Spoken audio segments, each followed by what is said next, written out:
Há uma disciplina que não é ensinada na escola, que é a gestão do tempo. E se ela fosse ensinada nas escolas, provavelmente os alunos, tanto as crianças, os jovens, eles estariam mais preparados para a atuação deles no mercado de trabalho. E com certeza também eles gerenciariam ali os estudos deles de uma forma que fosse mais produtiva. E é justamente sobre isso que eu vou falar com você aqui hoje. O que o ensino não te ensina sobre o lado produtivo. Então vem comigo porque está começando mais um episódio inédito do podcast Lado Produtivo. Muito prazer, meu nome é Vitor Couto, eu sou escritor e autor do livro Lado Produtivo. Aqui no podcast eu compartilho com você exercícios e regras para você despertar o seu lado produtivo. O lado produtivo é você usar o tempo a seu favor. E o tema de hoje é o que o ensino não te ensina sobre o lado produtivo. Ou, se você preferir, o que o ensino não te ensina sobre como usar o tempo a seu favor. Bom, eu mencionei que as escolas elas não ensinam para os seus alunos a como gerenciar o tempo dos alunos.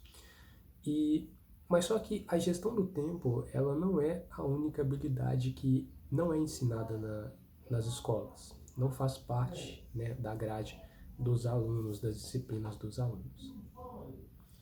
E além da gestão do tempo, existem outras habilidades que não são ensinadas e que eu também acho que seria muito bacana que os alunos aprendessem elas nas escolas. E algumas dessas competências são oratória, retórica, persuasão, negociação, inovação, empreendedorismo, protagonismo, a própria gestão do tempo, educação financeira, educação emocional, como gerenciar melhor as emoções e várias outras habilidades e competências. Porque essas competências, se você observar bem, são competências que a gente vai lidar com isso praticamente todos os dias. Ou seja, oratória, a gente precisa se comunicar bem e às vezes em público, para a gente conseguir boas oportunidades. Educação financeira, a gente lida com dinheiro todos os dias e saber como organizar melhor as nossas finanças é importante para a gente saber o que gastar, o que não gastar, como investir o nosso dinheiro e por aí vai. E com a gestão do tempo não é diferente. A gestão do tempo ela é uma habilidade que, se a escola ajudasse ou incentivasse os seus alunos a desenvolver, sem sombra de dúvidas, eles teriam mais produtividade, maior progresso e, consequentemente, mais resultado. E hoje eu vou compartilhar então com você agora o que o ensino não te ensina, no caso, sobre a gestão do tempo, direcionada, é claro, para o lado produtivo. Antes de mais nada, a gente pode começar essa nossa jornada com o planejamento. O planejamento, ele tende, se você pesquisar, fizer uma pesquisa rápida aí, entrar no Chrome e pesquisar aí, digitar como gerenciar o tempo ou como ter mais produtividade. É bem provável que planejamento seja dos tópicos ou uma das técnicas abordadas para você aumentar a produtividade, a eficiência e para você gerenciar o seu tempo de uma forma que seja melhor para você.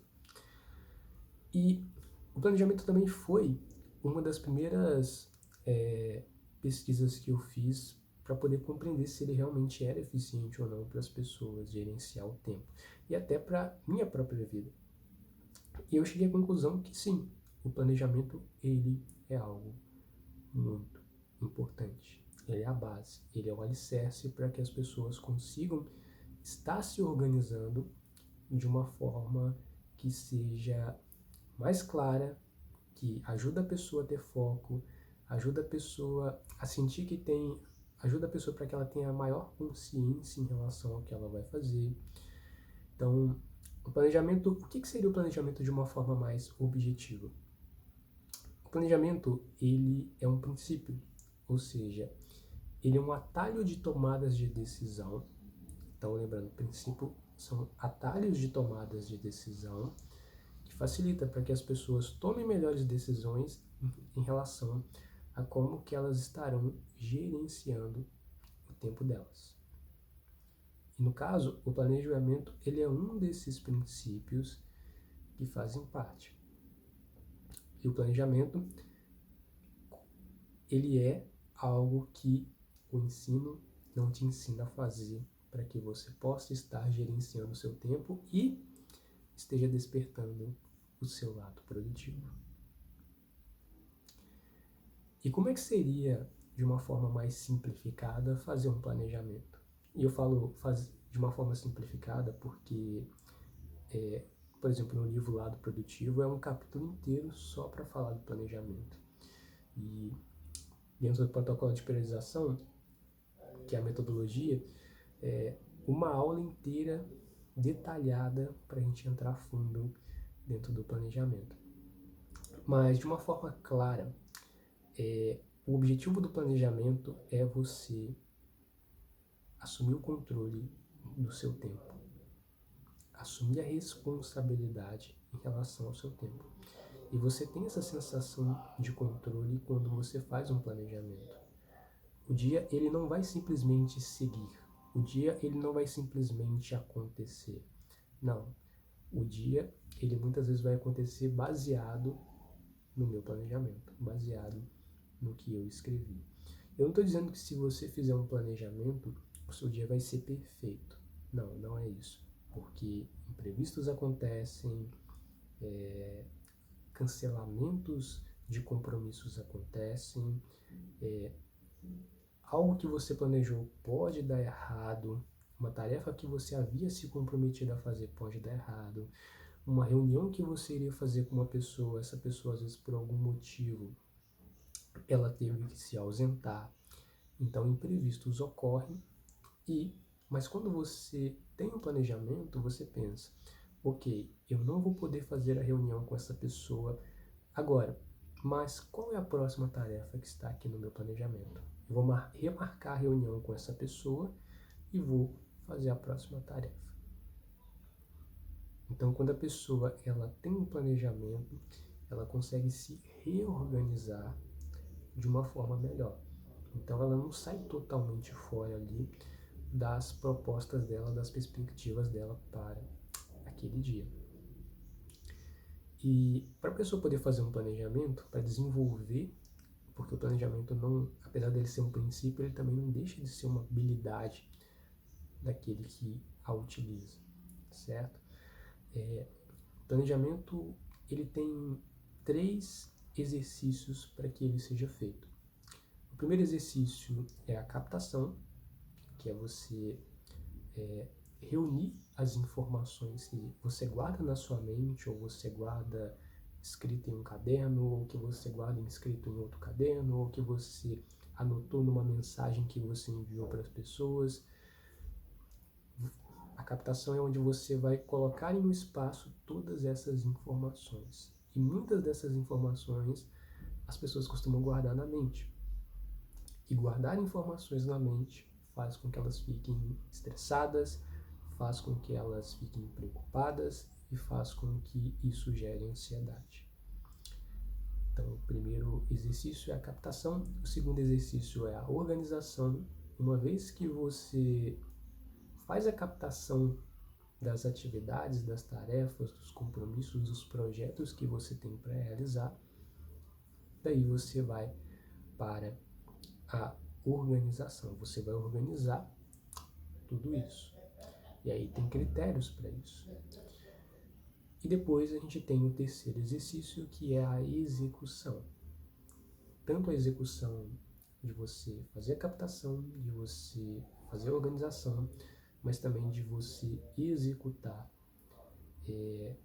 essa sua organização no seu dia a dia. É realmente colocar em prática, fazer as coisas acontecer. Então, de uma forma prática, como utilizar esses 3 exercícios para você implementar o planejamento na sua vida? Então vamos lá.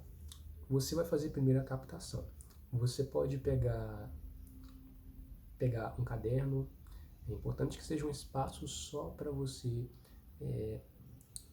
para esse seu projeto aí de despertar o seu lado produtivo. Tá, ok? É importante que esse caderno seja separado de outras propostas que você busca fazer. Tem que ser separado.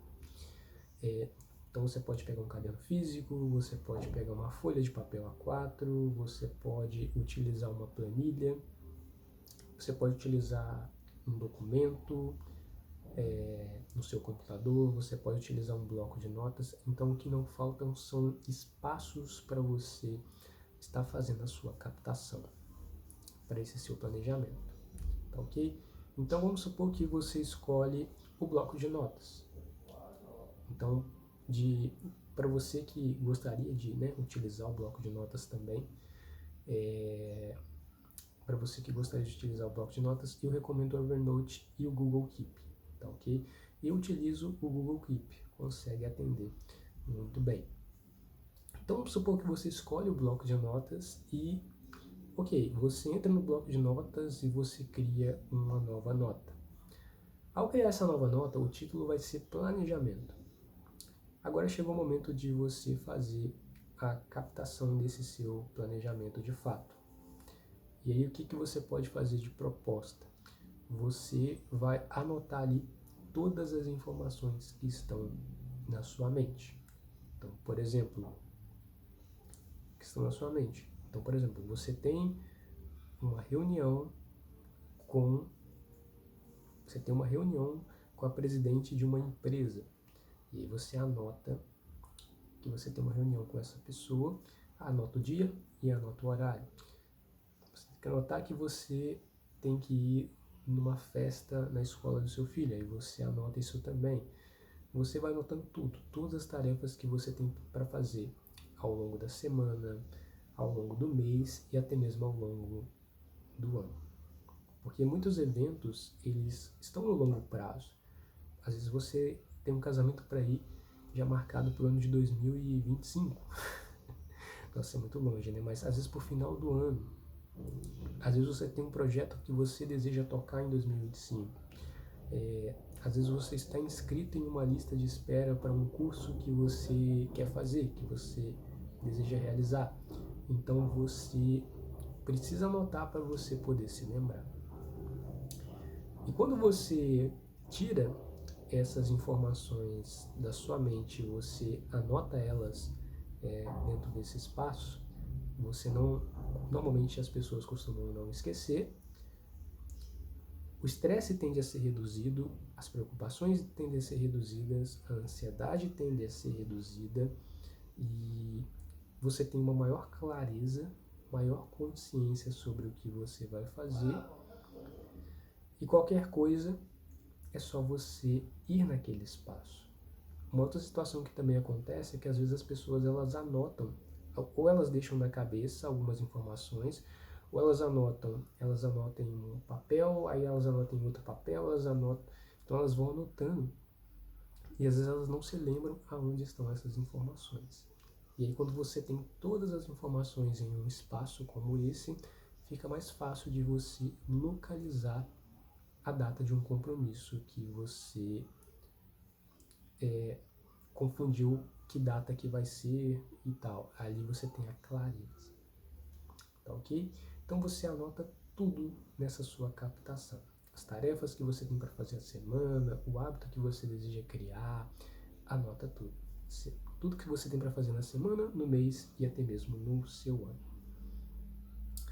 Agora a próxima proposta é o exercício. É o exercício da organização. Uma vez que você captou todas essas informações, você já tirou da cabeça, você já tirou desses outros ambientes, agora você vai organizar essas informações. E você pode fazer isso e você pode organizar essas suas informações utilizando como critério o princípio da priorização. A priorização, gente, ela é um princípio muito importante. E, Vitor, o que define algo como importante? O que define algo como importante é você saber quais metas, qual é o seu propósito, qual que é o seu intuito ao fazer determinada atividade. Só você sabe o que é importante para você. Então, a proposta aqui também vai ser para você ter mais clareza, perspectiva de clareza, sabe? Esse é o objetivo que eu quero atingir. E então é por isso que você vai organizar agora de forma cuidadosa as tarefas e os projetos que você vai realizar, certo? E agora você vai organizar cuidadosamente isso. E como é que você vai fazer isso? Então, por exemplo, você vai escrever, segunda-feira, o que eu tenho para fazer na segunda-feira? 7 horas da manhã. Aí você vai priorizando o que é importante. O que é importante deve ser feito primeiro. E o que é importante é o que te leva em direção à meta que você tem para atingir.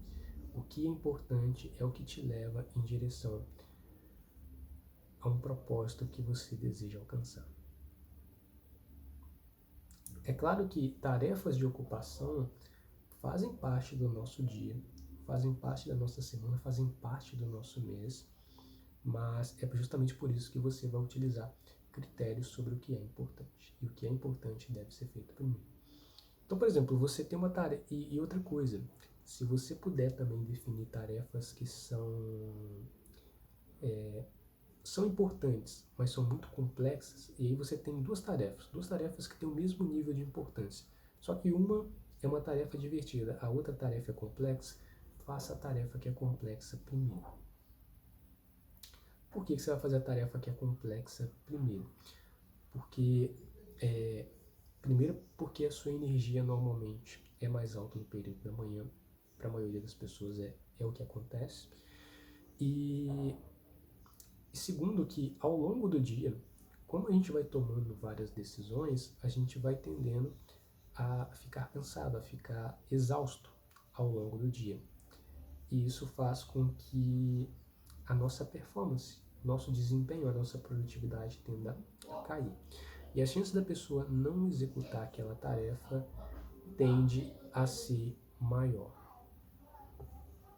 Inclusive o nome dessa perspectiva é você engolir o sapo.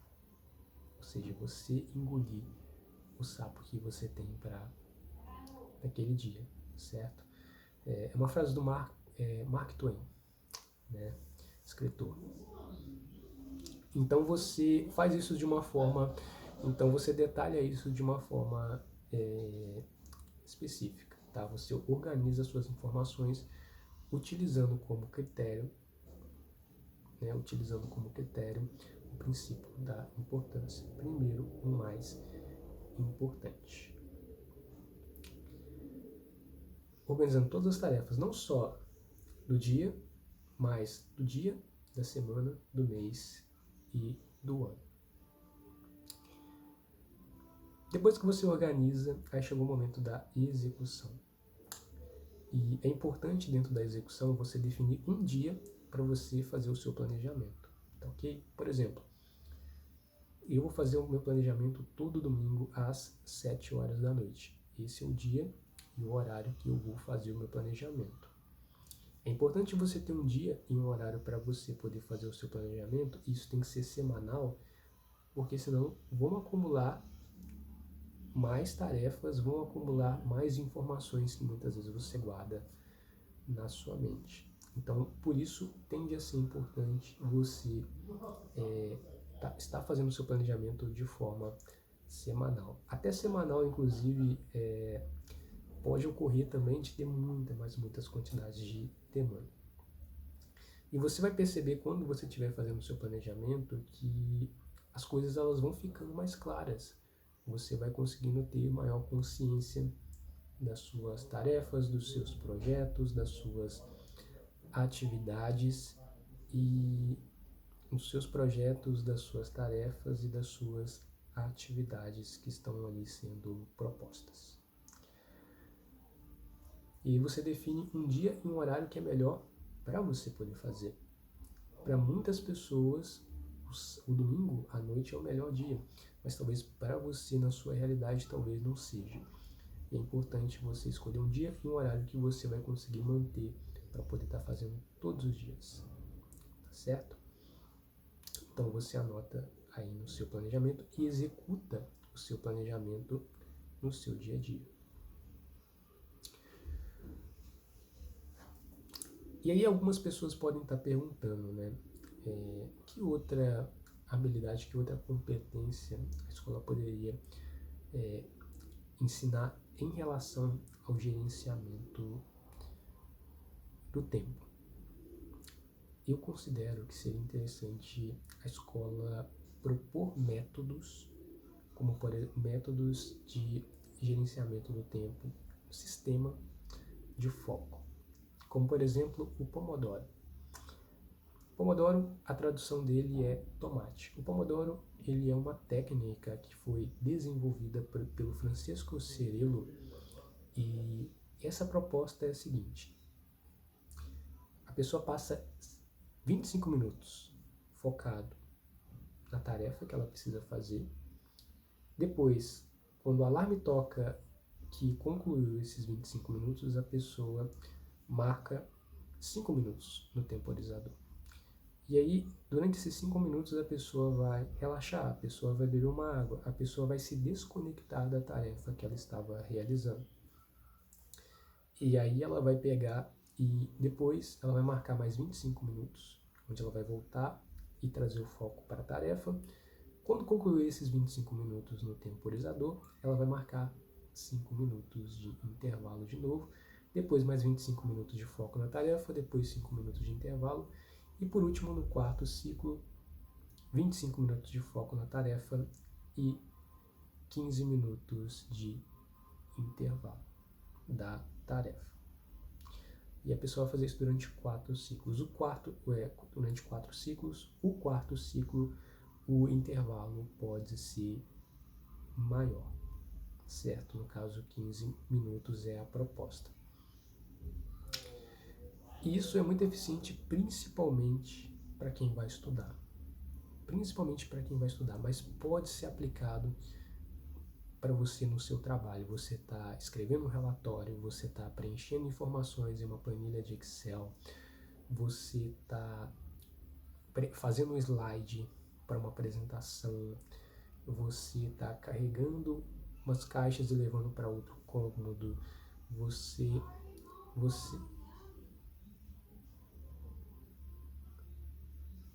que está arrumando a casa, você que está lavando o carro, você e várias outras formas, né, ou várias outras atividades, várias outras tarefas que as pessoas realizam durante o dia, você pode estar fazendo, você pode estar executando. Agora imagina, um aluno 25 minutos focado ali no que ele tem que estudar, e aí 25 minutos ele tira de pausa da tarefa, da atividade que ele tem para realizar. É claro que o Pomodoro ele não simplesmente acontece, então que há uma preparação para que ele aconteça. Então é importante a pessoa desinstalar aplicativos que ela não utiliza, desativar notificações de aparelhos que podem chamar a atenção dela e assim, consequentemente, faz com que ela não consiga prestar atenção na atividade e na tarefa. Ela procurar trabalhar ou estudar em um ambiente que seja mais calmo, tranquilo e silencioso.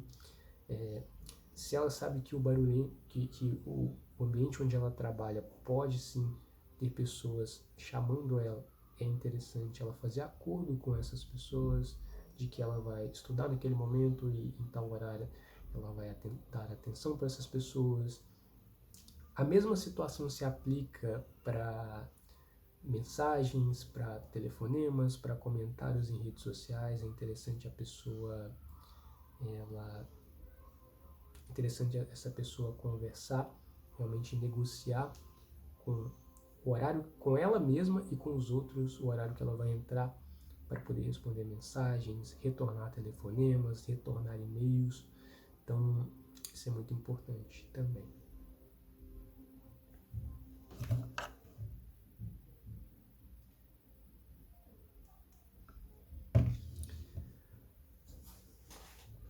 E uma terceira forma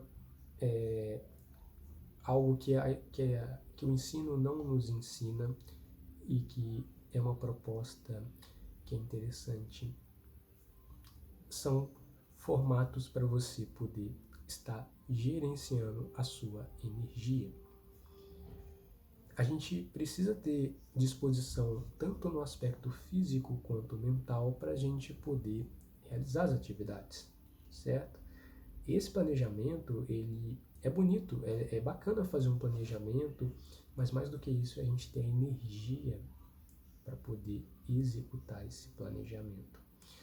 É bacana a gente também ter um sistema como o Pomodoro para poder focar na tarefa que precisa da nossa atenção e a gente ter esse momento de pausa também.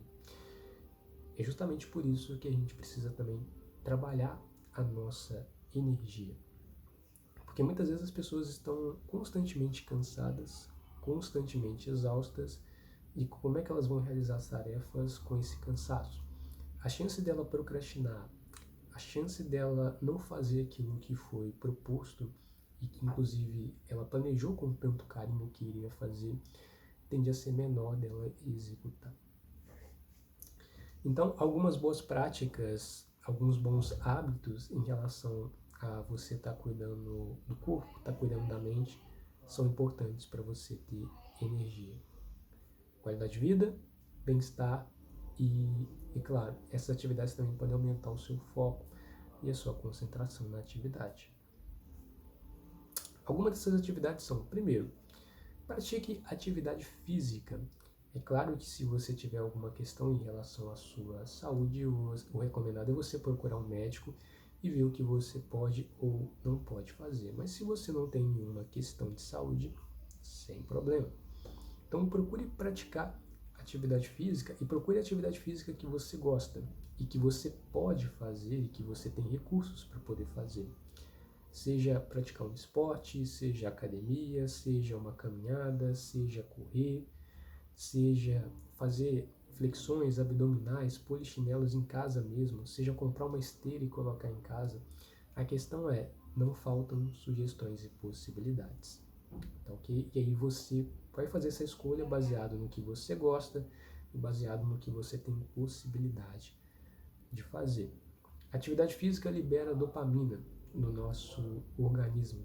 A gente tem uma sensação de bem-estar, a gente tem uma sensação de motivação e a chance da gente realizar novamente é muito maior. E a gente fica mais bem disposto para poder o quê?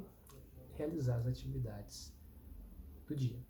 Então esse tipo de proposta pode estar sendo recomendada também nas escolas, mas o foco é a energia, para melhorar a nossa energia, a energia dos alunos, a energia dos estudantes, consequentemente vai influenciar nos estudos, sem sombra de dúvida. Corpo e mente saudável aumenta a performance dos estudos e do trabalho que eles vão estar executando. É interessante também eles procurar dormir bem, tá, pessoal? Dormir pelo menos 7 horas por noite, no mínimo. A pessoa dormir pelo menos 7 horas por noite para que ela consiga ter energia, no mínimo, certo? Esse é um dado da ciência. Então é recomendado. Tem pessoas que precisam dormir 8 horas por noite. Outras pessoas precisam dormir 9 horas por noite. Então não é que a pessoa vai dormir 7 horas por noite, mas no mínimo 7 horas por noite. E talvez você precise dormir 7 horas por noite, ou talvez 8 ou 9 horas por noite. E só você sabe a quantidade de sono que você precisa. É importante também, dentro desse aspecto de sono, dormir e acordar no mesmo horário. Eu compreendo que tem pessoas que às vezes por alguma questão em relação ao trabalho, em relação ao estudo, em relação ao momento que elas estão passando na vida delas, elas não podem estudar e trabalhar, é, ela, né, pelo fato de que elas estudam, elas trabalham por um momento que elas estão passando, elas não podem dormir 7 horas por noite, ou elas não conseguem ter um horário para dormir e um horário para acordar. Então, faça o melhor que você pode no contexto em que você está. Mas procura pensar com carinho sobre essa questão do sono e novas possibilidades para melhorar a sua vida. Pessoal, esse foi o episódio de hoje aqui do podcast Lado Produtivo. Eu desejo que vocês tenham gostado, né? Eu espero que o que eu tenha falado aqui tenha cumprido as expectativas de vocês. E se vocês querem mais conteúdo como esse, eu convido a vocês a clicarem no link ou botão próximo desse vídeo ou na descrição, independente de qual plataforma você está assistindo ou ouvindo esse conteúdo, e você entrar ou no canal do Telegram ou no WhatsApp para você poder recebendo links, né, de conteúdos como esse em primeira mão. E eu te vejo no próximo episódio. Meu nome é Vitor Couto e esse é o podcast Lado Produtivo.